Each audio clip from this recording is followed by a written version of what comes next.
Ladies and gentlemen, it's time for the Agile for Agilists Podcast, the series made by Agile enthusiasts for Agile enthusiasts. And now for your hosts, Drew Podwal and Brad Nelson.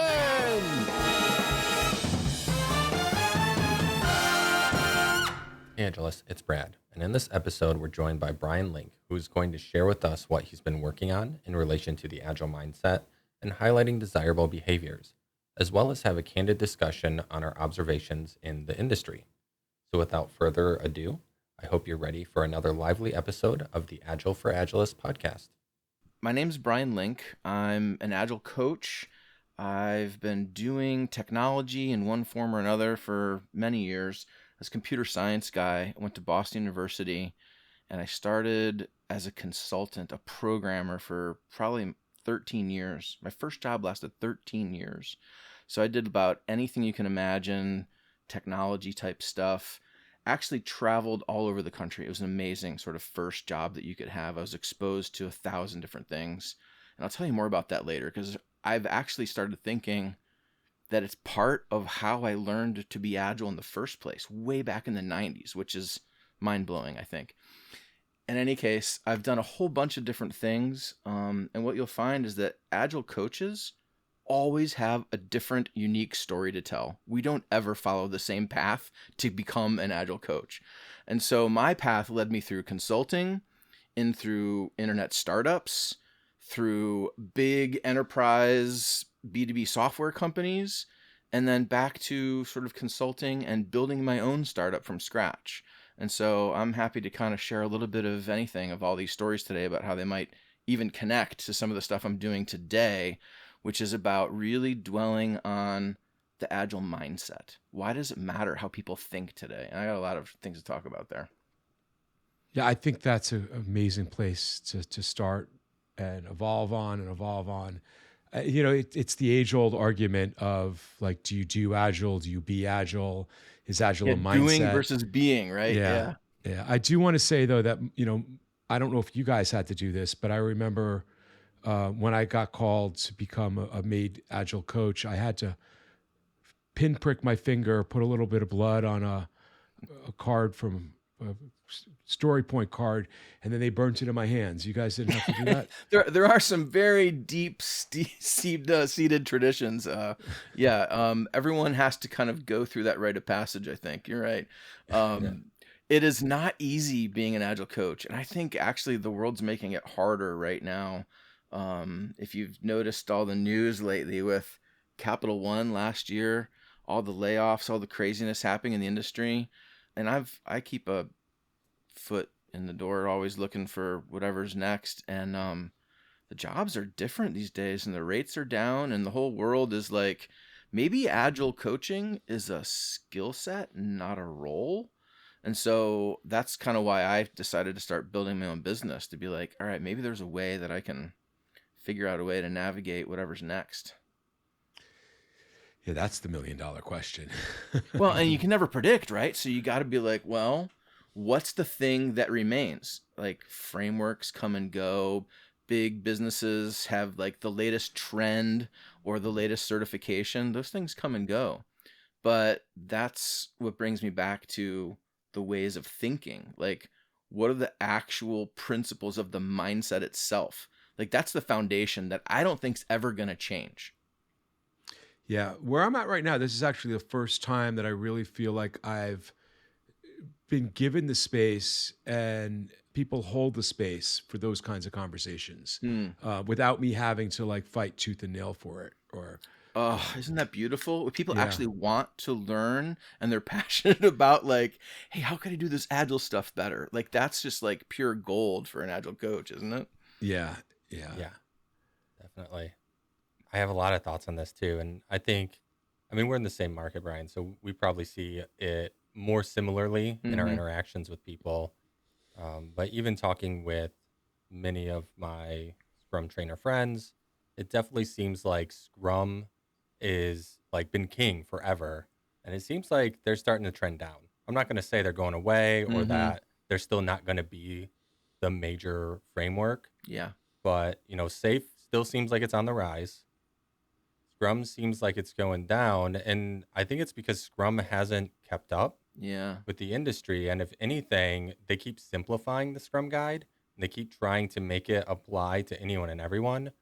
Whereas the thing that SAFe does very well is it gives people comfort because it's not only 16 pages. Yeah, It's it like, paints this picture of something that's completely thought out, as if you could use the exact same puzzle pieces in any organization, which is why all of the Agile coaches tend to not necessarily prescribe to that doctrine, right? So I think, and I don't know if you've seen the same thing, Brad, but most places I go have stopped adhering to any one particular framework, and they spend at least some time coming up with, the what's our point of view, right? What do we believe? What vocabulary are we going to use? What do we call a team of teams?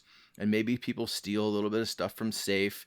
Maybe they are still Scrum at their core, but they dabble in Kanban and they have to pick which flavor of Kanban. But they have a point of view about how they want to be Agile. And I think that's cool. Like, I think that's the point, right? It's like, make it work for you. Otherwise, it's prescriptive and it's a set of rules again. And that Agile was never meant to be a set of rules.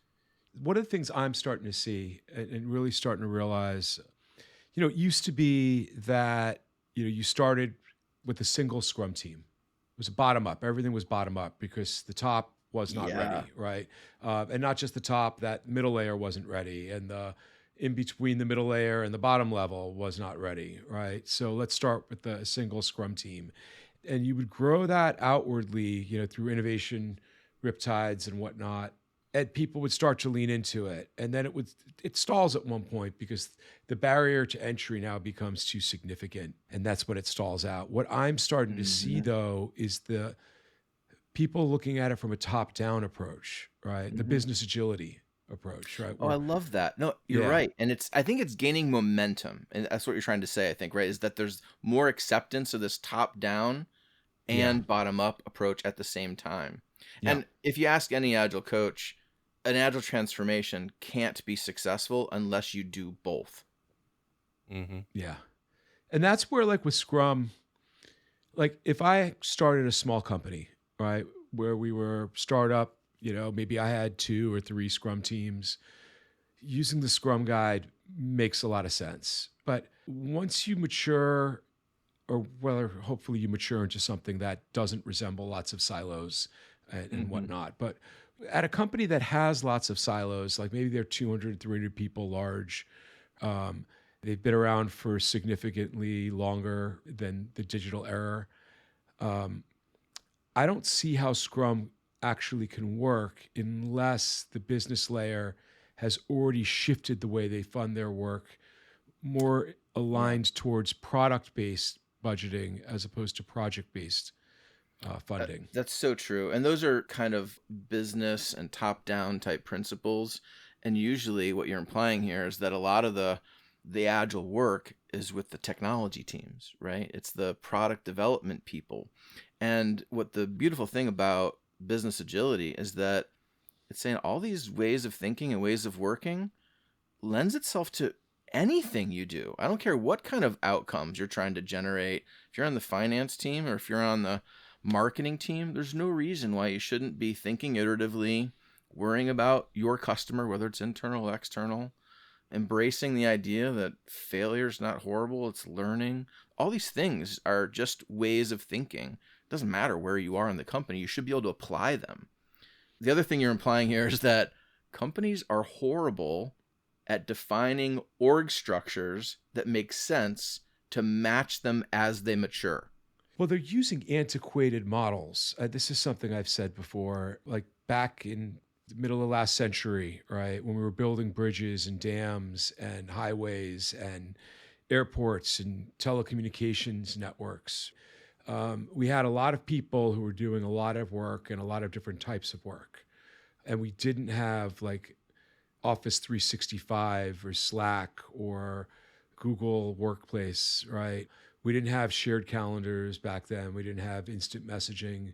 We didn't have shared drives, things like that. And now we do.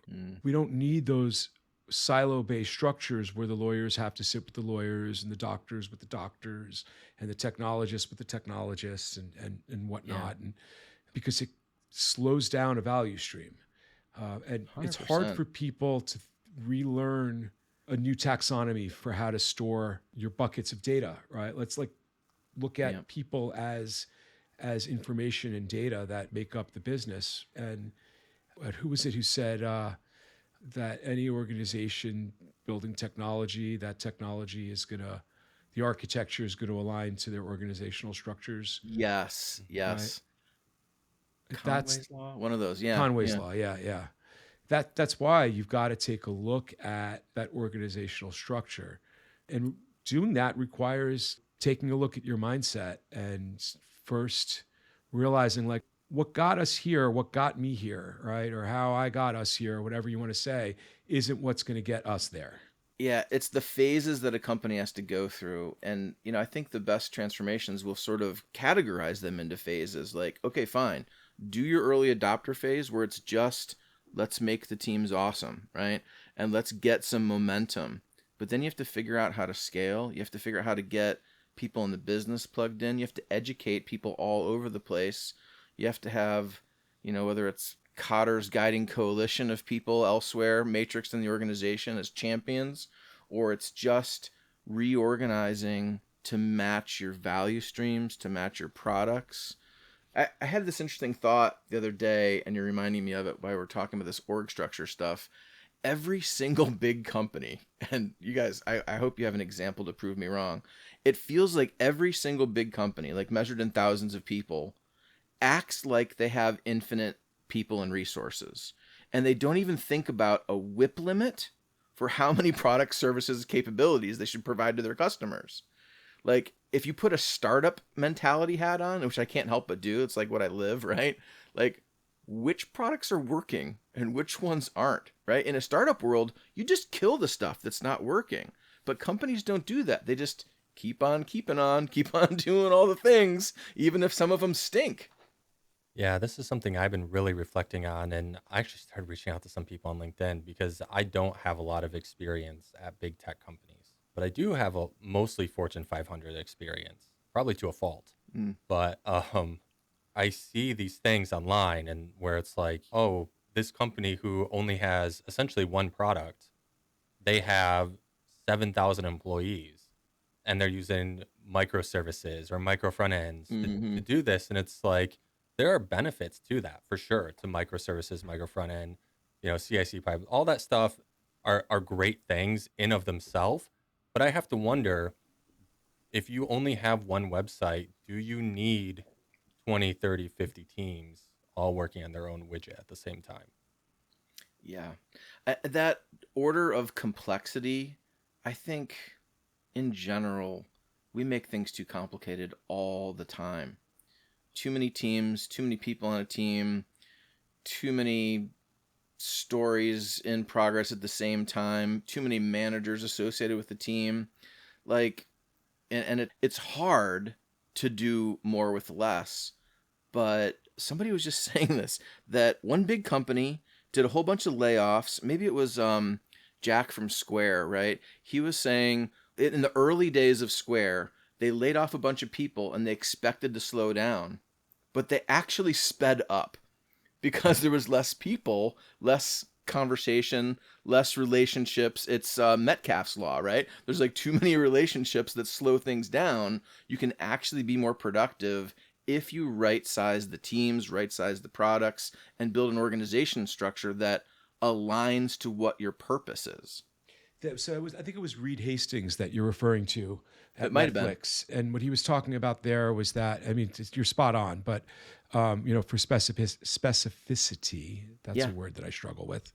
What they realized was that there was a pretty high percentage on each of their teams, right? Whether it was, HR or whatever, or a technology team, that were dragging down the rest of the team.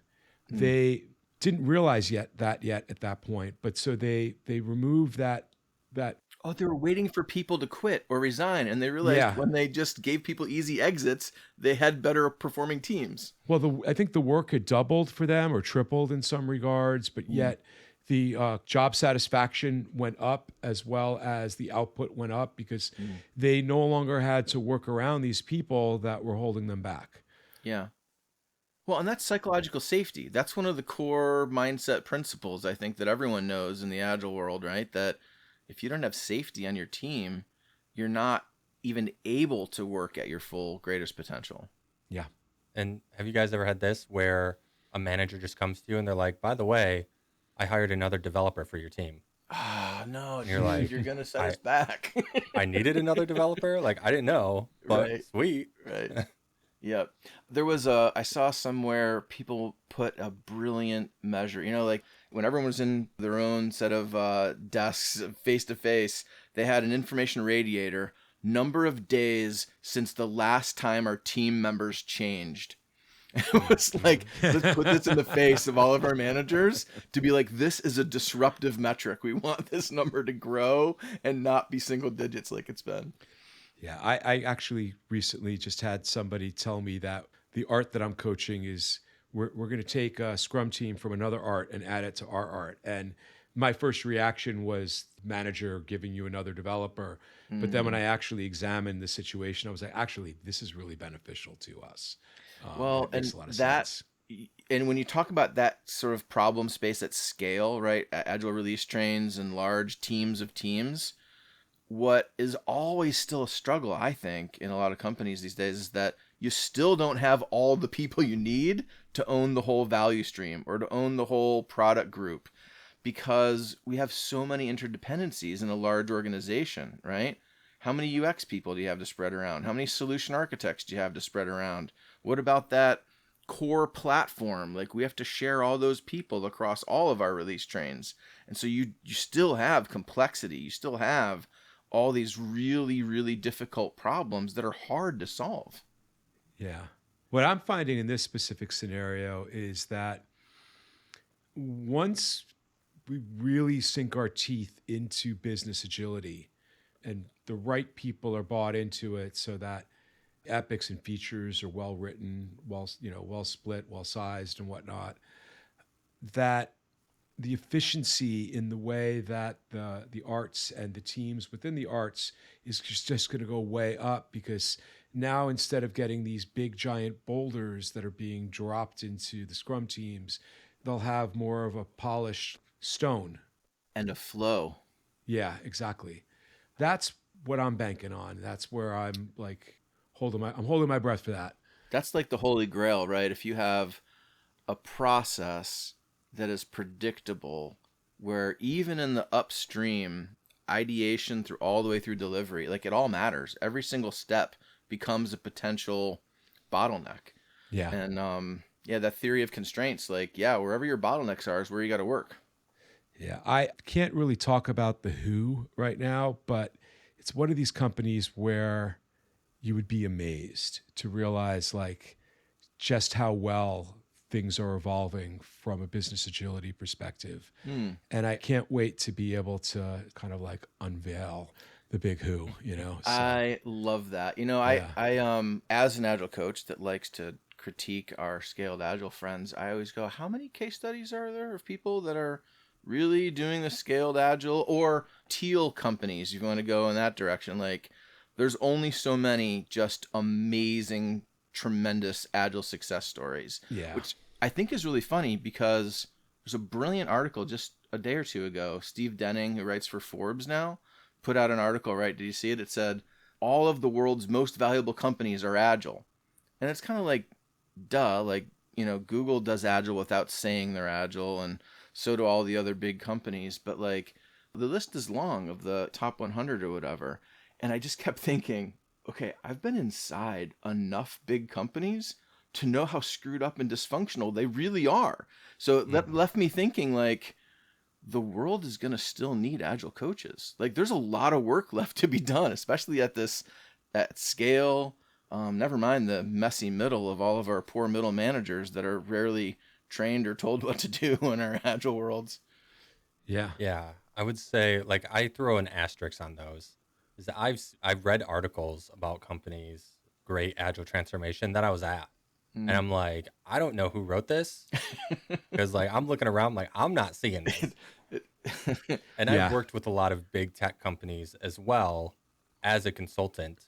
My last company was Insight. We were Microsoft's #1 partner. So I've worked with a lot of FANG, Yeah. and I'm sure in every company there's a team that's just killing it. I'm sure like Amazon, all of the pizza rules and all this stuff that we take from them, Sure, right. like they probably have an area that is truly like that. But from my experience working with these big tech companies, they're not. Not everyone's pushing code every 11 seconds. That's Yeah. like Yeah. I don't know if it's Yeah. 11, but the number you hear from Amazon, right? Yeah, I actually have a talk where I do the math, and I don't have it memorized. I have it on Yeah. the slide. But when you start breaking down like how many people they have in IT and across all the teams, it comes out to like a release a week. Yeah. So all this org structure stuff that we've been talking about a little bit kind of relates back to one of the mindsets that I've been obsessed with lately, and it's having a product mindset. If the company's not thinking about their products and capabilities first, then that means their strategies, their vision, their OKRs, or whatever they're doing to inspire the teams to build the right things and deliver the right outcomes aren't aligned either. And so like that's it's a really important piece of the puzzle. Yeah, that's a great pullback. So why don't we, just to make sure that we're all on the same page, why don't we let you tell us what the agile mindset is in your words? Yeah. So, all right. So, Brad, that's a great question. And the first thing I want to do is I actually want to turn it right back around to you. It'd be like, okay, you guys are both agilists of different flavors, which is fun. When you hear the word agile mindset, that phrase, like, what does it mean to you? Like, what kind of buzzwords, what kinds of things come to mind? That's not how the podcast works. We're the ones who ask the Oh, question. I'm not supposed to take the mic like that. I'm sorry. All right. I can answer the question. The question. We're just teasing. So Drew and I practice common answers together so that we're always aligned. Yeah, I'm sure you did. We're really good at finishing each other's Sentences. Yeah, I mean, I definitely, when I think about what an agile mindset is, like I always go back to business agility, right? Being able to rapidly respond to change, right? So having that mindset that recognizes that we have to be agile, both in our mindset as well as what the word agile actually means. Lowercase adjective word, yeah. Because in the modern world where we are today, who knows what curveballs are going to come? Everything evolves so rapidly that we can't be in that mindset to just say, we know everything that we need to know. Now let's move forward. You have to recognize that the transformations that are taking place right now, this is the last time that you're going to start a new transformation, because the transformation that you're starting right now, if you're doing it properly, it's just every day, every week, every month, every quarter, every year. And so that to me is what the agile mindset is accepting that we will always be transforming. Yeah. I love that, Drew. And I can tell just the way that you've been talking the whole time we've been having this conversation, that your go-to is to kind of think big picture. And it's like, what's the organization perspective? What's the team of teams perspective? What's the sort of strategy involved in this? And business agility is all those things. Okay, cool. Because it's, it's team level, it's middle, it's everything. If you really reach for what the mindset is. What other stuff comes to mind for you, Brad? So when I talk about agile, or we talk about agile, it usually is with a capital A. That's usually what we're referencing. And so if we're referencing agile with a capital A, the industry, the capitalist side of the industry, all the well, there is kind of that overshadowing of it. Yeah. And so I usually try to stay away from boxed agile, but I usually refer back to the manifesto. I feel like people undervalue it, or like, I don't have every word of it memorized, but they forget there's principles. They gloss over it. Yeah. And so, a manifesto, that's the thing too, is like, what is a manifesto? Well, a manifesto is a declaration of intent or values or beliefs publicly.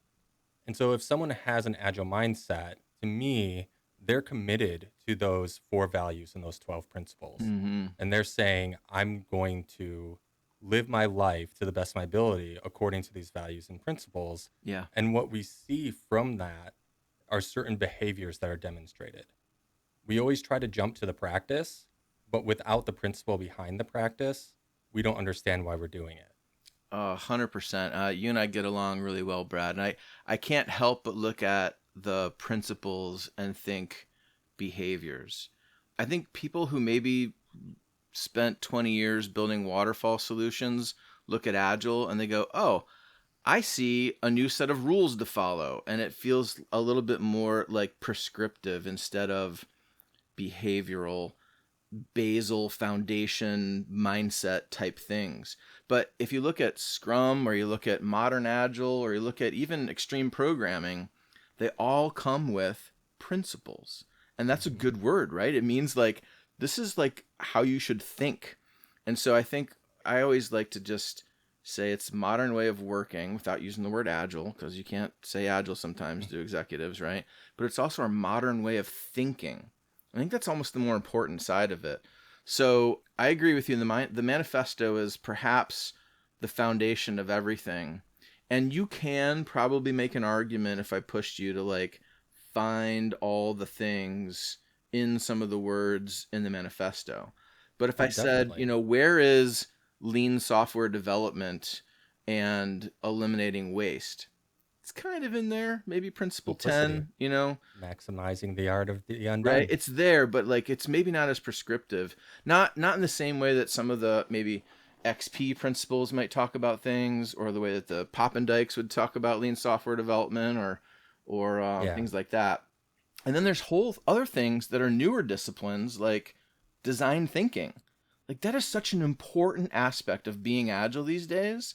And if you were like a hardcore C++ programmer, you have no idea what design thinking is unless you worked had a UX designer that worked at the desk over. So design thinking and treating your requirements like they're hypotheses, right? Like that's a mind blower for a lot of people. Oh, what's the smallest thing we can do to learn something? That's the way you should be thinking about things in Agile, right? How do we create a feedback loop sooner? How do we find out more stuff so we know what not to do and therefore build the right product faster for our customer? Anyway, so all these things like design thinking, lean, systems thinking, which I'm sure is like, Drew, if you can't do like double loop learning, you can't fix a big organization with all of its screwed up dysfunction. And so like all these things kind of accumulate and become this collective version of what I might call the mindset. It has to include all these other things, I guess is what I'm getting at, right? It's like the mindset is all these other things. It's DevOps, it's lean, it's XP, it's design thinking. How do you take all that into account? And how do you teach new team members who have never done it before? You know what I'm saying? Yeah, I definitely think that the manifesto is directional, right? It doesn't give you a map. This is how you're going to do this. And that is the challenge with it.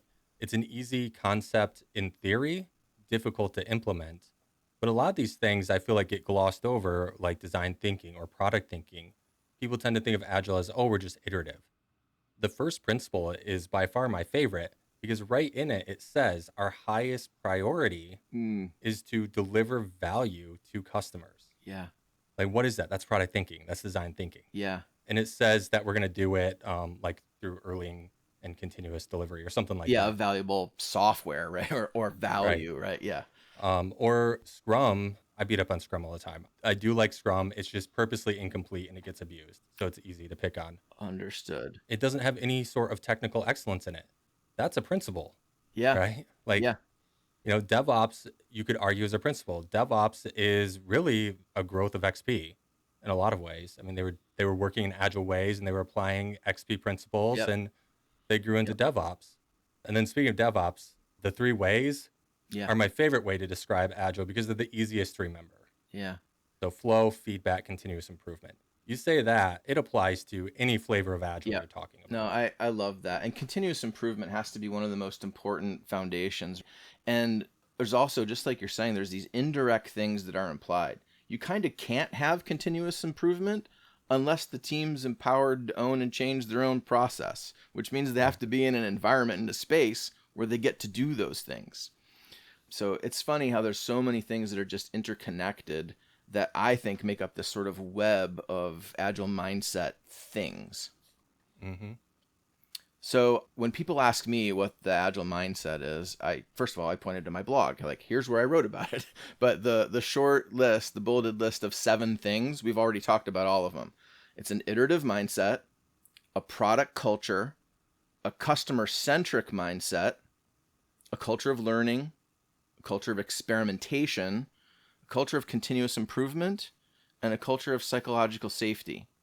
And a lot of those buzzwords are inside of the manifesto, and some of them are whole other disciplines that imply other things that we've been talking about. But I feel like you kind of can't, what we said in the very beginning, doing versus being agile. You can't really be being agile unless you have some flavor of all 7 of those things. I had the privilege of being a guest blogger on a website last week, and I explained all the same stuff, my 7 aspects of the mindset. The person that was hosting the site asked me, do you have to have all of them? I was like, oh, that's an awesome question. Yes, you do. But she made me explain, like, well, what would go wrong if you don't? And it was awesome. It made the article so much better to say, like, and if you don't have psychological safety, then your team's just not going to innovate because ideas won't even be heard. And it's like, I think people need to hear some of those consequences of not having a mindset, because there's too many companies out there that are just installing Agile or putting a coat of Agile paint on a big dumb org structure and not changing anything, but having daily stand-ups and retros. You know what I mean? Yeah. Sure. You know, for me, when I'm coaching, I like to look at the opportunities. I know the areas and the opportunities that the art or the teams or portfolio have to advance their agility, but there's not always the willingness. There's not always the willingness or the readiness to move in different areas. And I know that there's always there's so many things to work on as a coach. Doesn't matter where you are at the team, the art, portfolio, wherever. That if that one thing they're not ready to work on, we could go work on the other one. And I find for me, it's my job to understand, well, if we're leaving this one thing here as a little bit of a deficit, how is that going to then affect these other things? And that helps me figure out where we go next. Because one of the things I'm also trying to do is when there's that one thing that they don't want to talk about, or, you know, not right now or whatever, I'm also trying to help engineer it so that, like, in a couple of iterations later, they can learn the lesson of why we should have had that conversation a couple of iterations earlier as well. I love that. You know, the impact of why is so important. You mentioned earlier before we started our conversation today that you've done some product consulting in the past. And I feel like anytime that I've worked with a team and talk about product in general, I always be like, as a team member, if you don't understand why you're doing something, refuse to do it. Force a conversation with your product owner to know why this thing's important. If we don't have an outcome orientation of the work you're doing, then you won't be able to achieve the results. Yeah. So, like, getting to the why underneath everything. We have OKRs. Great. Why? What are we trying to accomplish? What's the actual measurable goal? Where there's a vision statement. Great. Why? What customer segments are we serving? Yeah. If you don't ask why, then you're usually missing the point. And that requires a culture of psychological safety, right? So Absolutely. By not having a culture of psychological safety, I really love this exercise that you were doing. I'd love to, see it. I'm looking forward to seeing it, because I'm in my head while we're talking here, I'm trying to think about, all right, if we didn't have this, what would that affect? That's like super cool. Well, and what you just said was you try to figure out what lessons you might teach the team next, right? Right. But like, okay, Drew, do you have a menu of lessons, of all the lessons you could possibly teach your team? Like, no, you probably don't. You just observe and you react and you bookmark in your head, we should work on this at some point, and you come back to it later when it's relevant and they learn the lesson kind of in real time or whatever, right? Yeah. And Brad, you've heard me tell this story before, but I'm going to say it again because I love it. I once went on a job interview and somebody was with a senior vice president, which I don't know why he was interviewing me, because I was just going to be like a manager level or something like that. But he wanted to know like about my personal life. And I used to love street photography back when I lived in Brooklyn.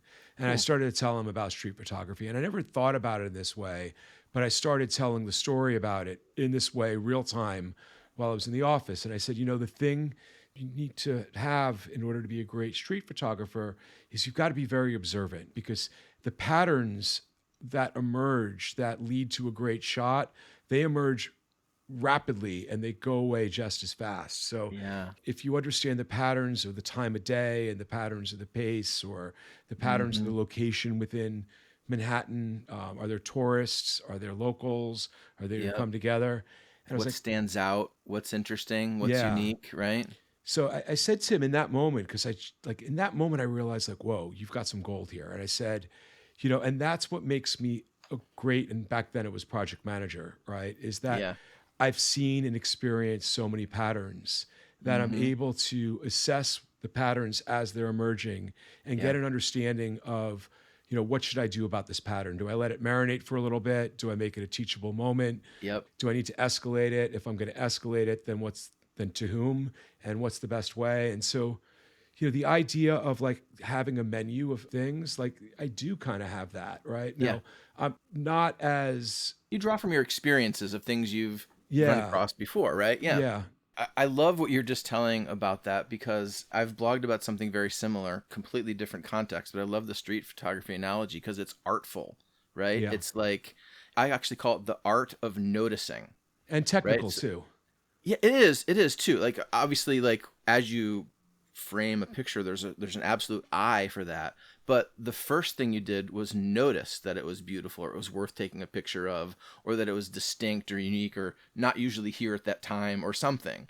And the same thing happens for a coach or a scrum master on their agile team. They walk into the room and they go, there's some tension here. I can tell so-and-so's acting different today. And it's a minor body language thing. It's a expression. It's the way they set their pen down. It's something subtle. And you make those decisions on the fly, whether you need to bring it up right then or have a one-on-one with them later, or just figure it out. An Agile coach and I, great friend of mine, George Murphy, and I we worked on a floor where there was like 20 different Agile teams, big open space with like team pods. And it was like a game for us to do. We would just walk through the floor, say hi to people, and we'd get to the other side of the floor and be like, what'd you see? Oh, did you notice Karen was really upset today? I noticed that this team, nobody's talking. They're usually really noisy this time of day. And we had all these little things that we'd pick apart. Like, what did you see on the team? You should go talk to them. I'll go talk to them. All right, great. And we come back and compare notes later. And it's like that art of noticing is something that is improved by your pattern recognition. That was the other thing that you said, is that you've seen these things enough time, and in real time you're recognizing them, and then you know what to do with them. Yeah. And, the agile mindset that comes into play there as well is the idea that if you miss a pattern, or if there was a pattern that you didn't see because you've never seen that pattern before, right? That failure is an opportunity to learn. That's right. Yeah. And so the more patterns you experience, the better you get at spotting them, the better you get at seeing the various configurations. Yep. And I think that draws back to what you were talking about, which is you've got this total sum of mindsets that are really required. We can't turn them on all at once, right? Yeah. But we could start talking about the ones that we're ready to talk about in this What organization. lessons are they ready to take on? And Yeah. and your experience of metering that is what you layer in, right? There's something really careful about that too, just making sure that you're meeting a team where they are Yep. and having the right conversation at the right time.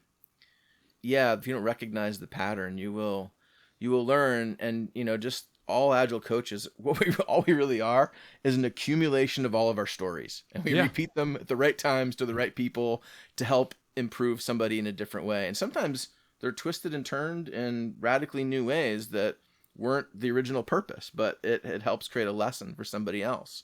You probably do these things without even thinking about it when you, for example, might interview a scrum master.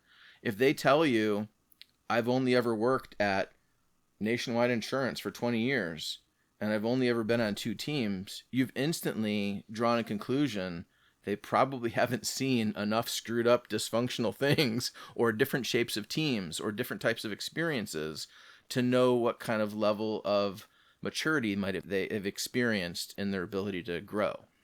Yeah. Yeah, you're making me think of one of my favorite quotes, might even be my favorite, Yeah. by Seneca, and it's luck is when preparation meets opportunity. Yeah.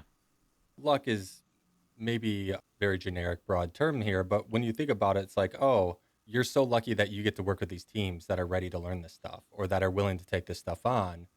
And, there are things out of our control, but I think what we're describing here is the preparation is the years of experience, the training, the things that we've gone out of our way to learn, we've gone out of our way to observe, the mistakes we've made where we come across this before and fell on our face like, Yep.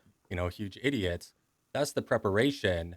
And so when that opportunity arises, we're prepared for it. Yeah. And that's, in my mind, like the true meaning of luck. I love that. There's something you just said there that reminds me of one of my favorite things, and it's that teams are often, like, especially if you're new-ish to the team and you're just getting to know them as an Agile coach or a Scrum Master, what have you, if you lead with vulnerability, if you set an example of creating psychological safety by sharing first, by oversharing things about being imperfect. And so George and I would use this phrase, let's crank up the goofball. All of a sudden you show some stupid video to be an icebreaker, or you just on purpose make mistakes in front of the team. And all these little vulnerabilities are like cracks in their rigidity. And all of a sudden people lighten up and they share more and the safety increases just because we've started getting people to do things. That's the same reason why I do icebreakers in general, right? Like if everyone knows each other's favorite kind of pizza, then that's one more thing we know about each other. And we're a little bit more likely to maybe talk about work stuff. Yeah, a little bit more applied to work. I love the stupid question. I'm the new guy here. I don't know how this works. Yeah. Right. Yep. And then next thing you know, they're arguing over it. No, it means this. No, it means this. It's like, well, obviously this was an important conversation that would have never happened if I didn't And have you a stupid created the question. conversation by asking it, by just dropping that little nugget out there. I love that. Planting seeds and watching them grow. I love that stuff. This mindset concept has been just something that I haven't been able to stop thinking about. I decided to write a book on it. So I'm in the middle of writing a book to help teams do exactly all the stuff we're talking about. Like, what if you don't have an Agile coach? How do you make sure they're making progress on this core foundation of Agile mindset things? It's not go read the Scrum Guide for the 10th time. It's not memorize the Agile Manifesto. It's this other stuff. It's this art of noticing. It's product centricity. It's like understanding how strategy creates the right work. All of these little subtle things that are related to this other stuff that we've been talking about. So I made up my own Agile mindset based assessment. So a team who might say, are we actually being Agile? There's no yardstick, right? Like, nope, you're still mechanical because you have 15-minute stand-ups and that's it. And you don't know how to actually talk to each other. Like, there's no measuring tool to say you're doing it right or wrong. And there is no right or wrong. It's all shades of gray. Everywhere in these mindsets we're talking about, there's no perfect truth. And so it's a consensus thing about not the words in the manifesto, not the exact values out of Scrum or Kanban, but the behaviors that need to exist to inspire the teams to do the right things. So I tried to write down all the behaviors that relate to these things. And I translated like all the things, those, Drew, what are all the things you could possibly teach a team? I turned mine into like a list of 24 things. And it's just arbitrary to kind of collect them into meaningful buckets underneath the psychological safety, underneath the product orientation, underneath the team culture, whatever, right? And then each of these 24 things has behavioral examples about what's a really mature team do when they have psychological safety.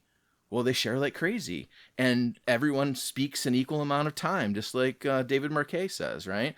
Or, what does an immature team do? Well, they don't talk, they don't share, they don't challenge, they don't have healthy conflict. And so I've described these examples of behaviors in each of these 24 different dimensions. And I think it's really the only way to kind of get to consensus about what are we doing well, where do we need to improve from a mindset perspective. So these 7, first of all, I think that's awesome. And the challenge of making an assessment is that it can look in many different flavors. And so props to you for taking that monstrosity Can I just tell you, I hated assessments, like all the ones that I was ever asked to use. Like until I actually started getting into it, I was like, ugh, people are going to not like me saying I have another assessment. But anyway, go ahead. Yeah, there's pros and cons of it, and we Right? can talk about that. But I'm curious, so we have these 7 major pillars or buckets. I forget the term you used. Yeah. Are these all things that we can infinitely grow in, or is there a balance? Like I can't have too much of one without harming the others. How do you look at that? You know what? I think there's just like anything, like look at your own personal life. Like if you had to say, what are all the strengths that Brad brings to the world? You could probably list a bunch of things you're good at and a bunch of things you're not good at. And any given year, when you're making New Year resolutions or whatever, you go, boy, I could really get better at X, Y, or Z. I think the same thing's true of teams. That you could look at sort of all of the things that you might be good at and go, gosh, we've gotten a lot better at our customer-centric mindset. We actually have a channel to talk to our customers all the time now. But when it comes to our own sort of continuous improvement, I think we've slacked off a little bit. We got arrogant. We didn't actually really inspect and adapt anything in the last few months. And so I think reflection and this idea of actually being transparent and honest with yourselves is a really difficult thing that only the more mature teams get really good at. But to answer your question, no, I don't think there's a limit, and I don't think there's a way to be unbalanced. I think it's just what matters to you now and what's the most important thing to work on next. Okay, yeah. And then the major challenge usually with assessments, from my experience, is if they're done by themselves, right? You have a little bit of Dunning-Kruger's effect. Like we don't know what we don't know. Yeah. Oh, we are so good at this. Yeah. And then the other element is usually psychological safety. Am I allowed to say I'm not good at this? Yeah. Yeah. That's excellent. And I'm struggling a little bit with what the right recommendation is. I'm building the assessment so it can be taken 2 different ways. Asynchronously, completely on your own, completely anonymously. That's the key, I think. For the teams that maybe have a little bit of fear, a little bit of psychological safety challenges, let them take the anonymous one asynchronously. They can do it on their own time. I literally have 93 different behaviors. That's a lot of questions, but within an hour, you can go through this pretty quickly. And it's something maybe you only do once a quarter or something anyway. So it's not like a heavy process, but individually, you can be honest about where you think you stand. And then as a good facilitator, an Agile coach or Scrum Master working with the team, they get those anonymous sort of bar graphs of where their team said they were. And that's the interesting conversation, right? That's the conversation, just like you might do in planning poker or something, right? I see some of us think we're really low and some of us think we're really high. Let's have a conversation. And you get to that heart of it. Like, whether you voted this way or not, why do you think some of us would have a different opinion about, our ability to deliver value frequently? Why would we have a different opinion about that? That's the problem with the way that most people look at assessments is they expect the assessment to give them the answers, whereas the assessment is really just there to create awareness around the specific areas, right? So become more conscious of those areas and then have a discussion about it. I think so. It's critical, actually. Yeah. Yeah. So if there's a cute report that you can be looking at to have all the information, as a facilitator of the conversation, you can make sure that those things come out. And the way that at least I've done it, I did my first MVP in Typeform. It's just like a simple survey tool, right? And so after each of these different buckets, it asks the individual person answering it, do you think this is a candidate for something we should improve as a team? And even that question is then reviewed by the group. It looks like everyone here thinks we should be working on psychological safety. Interesting. That tells you something when there's unanimous agreement on something. Or everyone here thinks we're totally awesome about product vision stuff. really? Like, what, can any of you even name our product vision? Like, it like creates a great conversation to say, what should we work on or not work on? I feel like you need to add the percentage of time that a person has their webcam on for team events. You know what? There's something about that for sure. Yeah, that to me is, speaks volumes. Kind of surprised WebEx and Zoom haven't made that a service offering, frankly. So is this tool production ready? Is it out there? So I actually do have something. I'm actually seeking early adopters, right? So I'm this close to just turning it on. So I've created, I'm actually debating between two names. I wonder if I should just let you guys know. I like this idea of measure the mindset, because if you're an Agilist, you know what the mindset means intuitively. But I first started calling it make teams awesome, because it was a little bit cheesy, a little bit over the top, and it kind of gets to the point of why you might think about using the mindset. So right now it's measurethemindset.com, and it gives you an opportunity to say, yes, I'm interested. I'd like to be an early adopter. Can you show me the goods? And I will. I'm looking for people that were interested to kind of like play with this. How about amiagileornot.com? Right. Hot or not. I was there in San Francisco at the birth of Twitter and Facebook. Yeah, that's funny. God, Twitter. Sorry, that's a whole rabbit hole these days. Yeah. So your book, you're working on that. Is this just something you're working on, or do you have a target date? That's awesome. So I started off working on the book. I had a contract come to an end last summer after the Silicon Valley Bank collapse. All the banks rolled back their expenses, and so my client closed our contract down. And instead of scrambling to go get a job real quick, my wife said, why don't you take some time off? Let's call this the summer of Brian. And so I went off and started writing the book. And it's really funny. I started doing both the assessment and the book at the same time, but I was struggling. I have all these things that I want to write down in a book. I've always thought I was going to write a book, but I couldn't figure out what the heck to write it about. And then it took me like a month to actually have the idea that they're actually the same damn thing. As an Agile coach, my strength is in helping teams know which of these things to do and to tell them what to do if they need to do them, and to help them get through that, right? To give them some ideas, to nudge them to what other teams have done, and here's what you could try, and have you read this podcast? Do you know this book? Have you watched the Agile in a Nutshell video? Whatever, like all the things, right? So I started connecting the two. And so I think this is my secret sauce. You take the assessment, you figure out, hey, we need to improve on topic 7 out of 24, and you click the thing, and it takes you straight to chapter 7 of my book, where it's an Agile coach telling you what you should do to walk down the path of improving that particular thing. So the book is really, it's a guidebook. I call it the Practical Agilist Guidebook, to help teams think about how to improve their Agile mindset in some very simply described list of 24 topics. That's cool.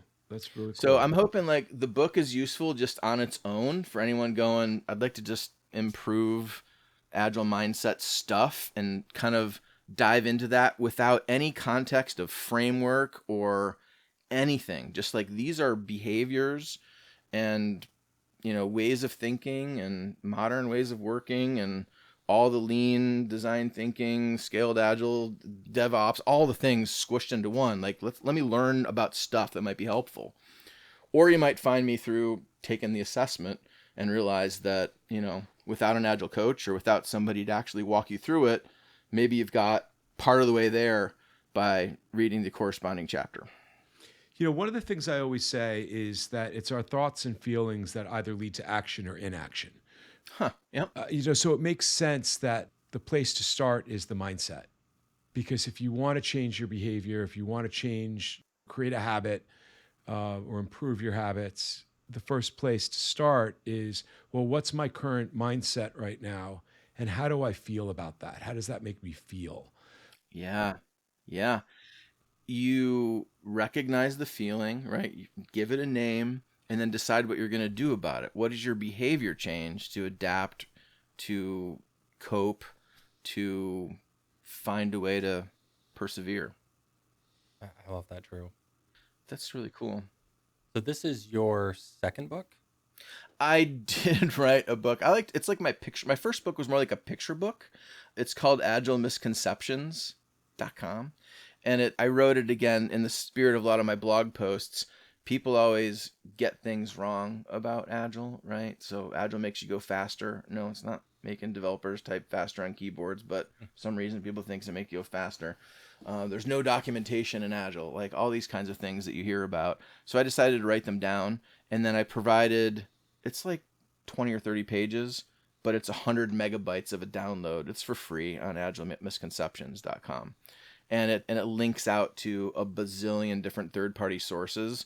So instead of trusting me, you can go read Psychological Safety by Amy Edmondson or watch her TED Talk. And so I say like a short paragraph about why, the misconception is wrong and what's right. And then here, go read somebody else's words about it. So I have like 20 pages of text and I have like 6 pages of bibliography. And so are you thinking like this book is going to be larger? Are you going to monetize it? Oh, it's much bigger. Yeah. And honestly, I think I'll end up publishing it a couple different ways. Initially, maybe this sounds weird to say, I think I'm going to make it an HTML book behind my paywall to make it exclusively related to the assessment, because that's where it's most useful. And so the assessment's not going to be super expensive. I'm still playing with some ideas. All the other assessments out there are like $500 per team per year or something. It's like, who's spending that kind of money on assessments? First of all, it's weird to me, but I want to make it a lot less expensive.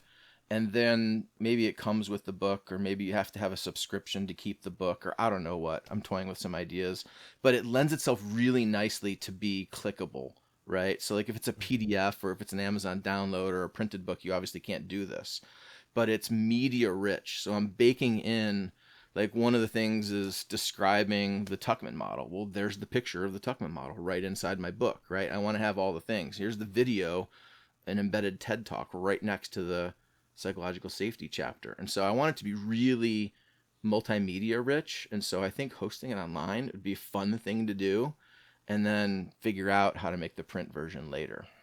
Do you handle all the technical side of this yourself? Yeah, and I'm only so good at that stuff. So I think I have some room for improvement. And if you know people that could help me, I would love to have some assistance, because I can write words really well, but like publishing a book's a whole different skill set. Oh, definitely. Yeah. I meant like the website in that, because you mentioned. The website. I dabble, and I do have a couple of. I'm building, like I said, I'm building the MVP. It's Typeform, and it's literally, I'm going to email you some documents and a link to Typeform. Like that's the MVP. It's like early days prototyping type stuff, but it's fully functional. It does everything that I talked about. It's just a little bit of manual. It's not turnkey, right? I can't just turn on the website and never look at it again. I have to be involved with. That's why I'm trying to take on only so many early adopters and really get some real world feedback before I turn it on publicly for real. I want to pull us back to the mindset. Yeah, please. One of my biggest challenges with the mindset is, and you mentioned this early on, it's top down and bottom up. And I think we've gotten pretty good at bottom up, but there's barriers to that. There's right. Like if we look at where's the constraint, there's definitely a stronger constraint from the top than there is from the bottom. And when we start looking at some of these successful executives and senior executives, there's a classism there. They come from different areas, different demographics, not from the people that are on the bottom learning this agile thing. And even big tech, we're like, oh, look, these guys made it out of their garage. Bill Gates was a college dropout. Yeah, from Harvard, right? Right. Yeah. Zuckerberg went to Harvard. He didn't just make Facebook at GRCC. Right.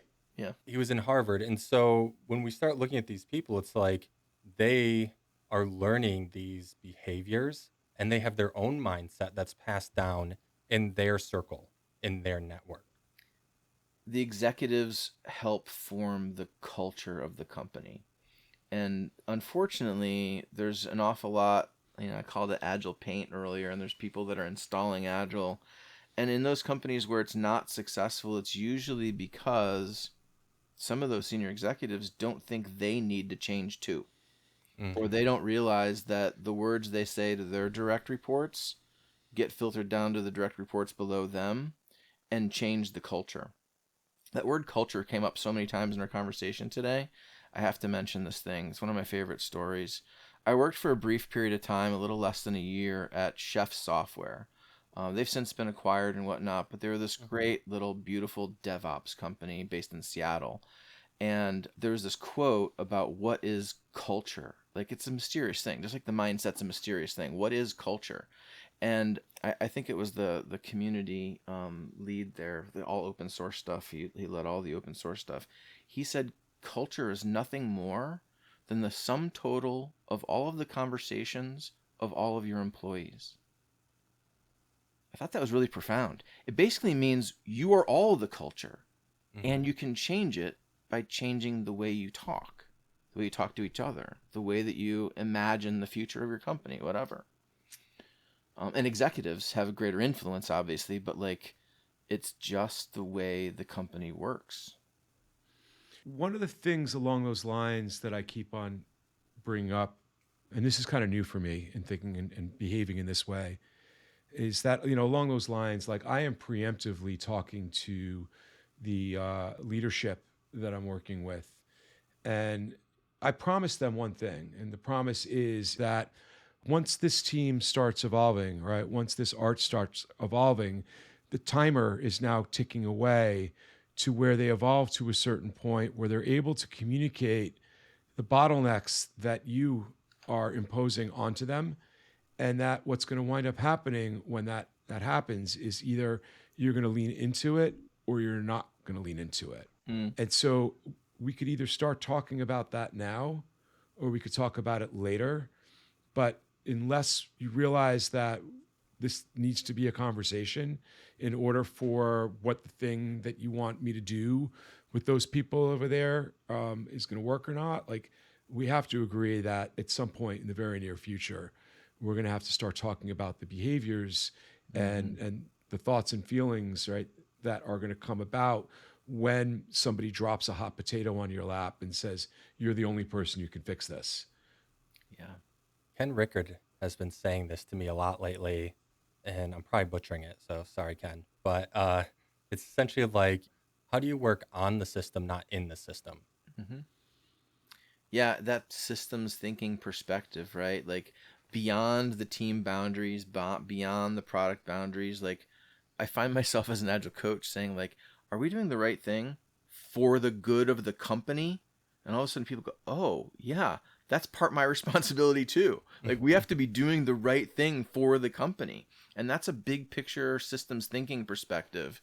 I'm not sure that there's enough coaching happening with leaders in Agile companies, because this idea of double loop learning, if you heard that phrase before, like, single loop learning is like, you make a mistake, you learn from it. It's like plan, do, study, act. It's like age old, like, find stuff, inspect, and adapt. But double loop learning is like, hey, maybe we keep running into this problem because the system's broken. How can we challenge all of our assumptions and fix the root cause of the thing? And that's kind of a manager's job outside of the team to go, yeah, that's right. You can't deliver value quicker because our DevOps pipelines are broken and you have no control over that. But as a manager, maybe I can grease the wheels. Maybe I can pull in a DevOps dude on your team, or maybe I can change the system so that you can all of a sudden be working better.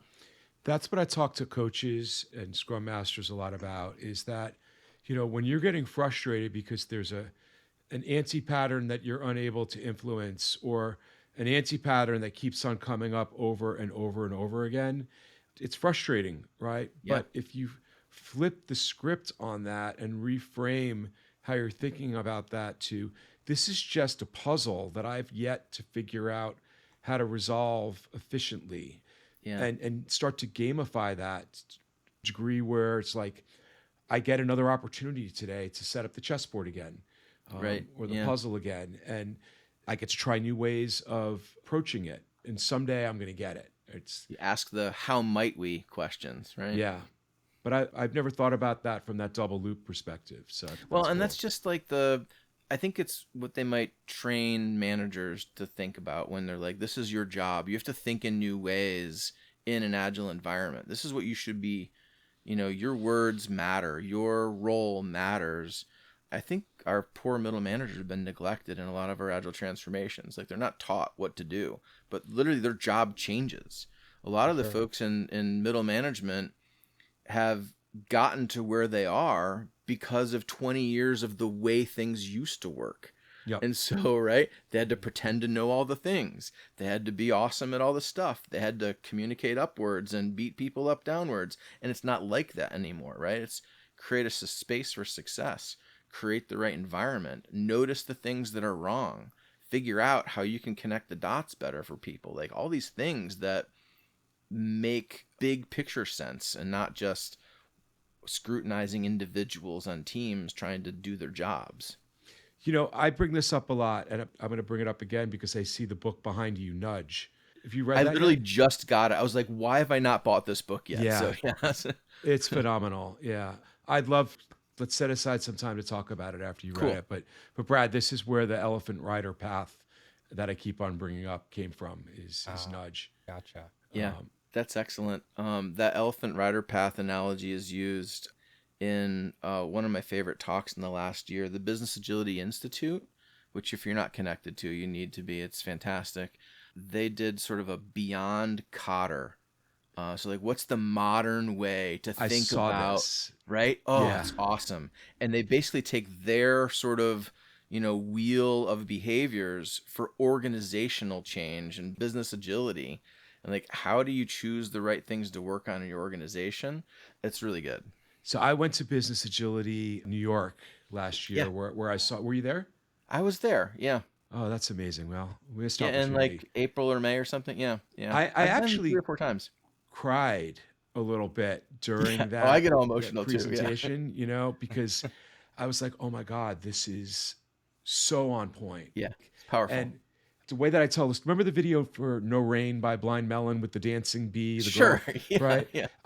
When I went to that conference, and especially in that moment where they did the Beyond Cotter presentation, it felt like I was that little girl in the bee costume, realizing that in the park in front of me were all these crazy people wearing bee suits dancing, and I'd finally found home, Yes, yes. And that conference is like that. You connect with every single person there and we all speak the same language and it's like everyone's passionate about it. My favorite is you're sitting around a table with these people because it's a small conference, right? There's only like 300 people in the room or less. Yeah. And then you're just chit-chatting and then in the middle, like 2 of them will stand up and they're speakers on stage. I'm like, oh, I just met the woman that runs all of agility at Sony Pictures. That's amazing. Yeah. The way they finished that conference, I think, is also really profound and worth mentioning. People struggle with like networking and asking people for help. Oh, right. I forgot about that. You remember that? It was so amazing. Brad, what they made us do is it said, write down a problem that you are really trying to solve right now that matters to you. Something that you wish you could talk to people about. And then Ahmed told everyone, get in groups of like 4 or 5 people and everyone read your sticky note to everyone else there and see if they know someone that could help you solve that problem. Yeah, that was so cool. Oh, it was awesome. Yeah. Very cool. Yeah. Very, very cool. It was that was a great conference. Yes, that sounds awesome. So at this point, we probably have plenty of content. Good. So really appreciate you joining, Brian. I think this time flew. It's been a great conversation. What is your website again for the beta? So if you're interested in my Agile Mindset Assessment, you can find out more information at measurethemindset.com. All of my stuff is available on practicalagilist.com, including links to my blog on Medium, and I'll provide some of those links so you can post them with this podcast. Perfect. And are you still doing your newsletter? I feel like I haven't been getting it as much. You know what? Thanks for pointing that out. I have fallen off on my newsletter. What I've started doing is I've started doing a LinkedIn newsletter because I get a lot of traction on there with people. I do have, I don't know, 500-600 people that signed up for my other newsletter, and I've fallen off in doing that. It's hard to keep all the balls going when you're trying to write a book, build an assessment, and work a 9-to-5 job. So I have a lot of things that I'd like to do, and that's one of them. Now that you've said it, I'm gonna feel like I'm gonna have to put out a new issue sometime soon. But no, I also have a newsletter. I do try to kind of double up on some of my Medium blog posts and my LinkedIn blog posts because they're different universes. People will visit my blog, which is wonderful because it's like I just want to help people. Like that's why I put the blog out there. LinkedIn feels like a game, like you have to gamify and like trick people into looking at things, and I don't like that. But I do try to put my content in multiple places so people can find it. Yeah, Drew, we don't know what that's like, right? Having too much to do all the time to try to get things out there. Yeah. Oh, it's tough. I don't know how people do it, but building your own independent agile coaching business with all the things that you need to do in order to create service offerings, in order to keep a website up to date. It's been crazy. I've had a lot of fun building this new Measure the Mindset service. I haven't published any of the actual application I'm building. It'll eventually be a custom website so that you can either deliver it asynchronously like we talked about, or literally facilitate it real time with your team and share your screen and have everyone answer the questions one at a time, have the questions as you go. So that'll be a custom application so that it's real time, the reports, downloads, links to the book, all the things. Very cool. I really appreciate you guys letting me talk about all this stuff. I'm glad it served as sort of a backdrop for some of our conversation today. It's just stuff that I'm really passionate about, and I had a good time talking with you all. I want to add to that I feel like this is the first time, Brad, that like we've really, I don't want to say let our guard down because I think that's very drastic to say it like that. But I really feel like there was a level of authenticity in the conversation from all of us. Yeah. Brian, like I think that you're that catalyst that really helped to make that happen. So I appreciate that. I love what I do. Well, thank you very much, Brian. It's been a blast. Really good time. Thank you, guys. Have a great night. All right, great. Let's get together again soon. Good talking to you guys. Definitely. Bye. See ya.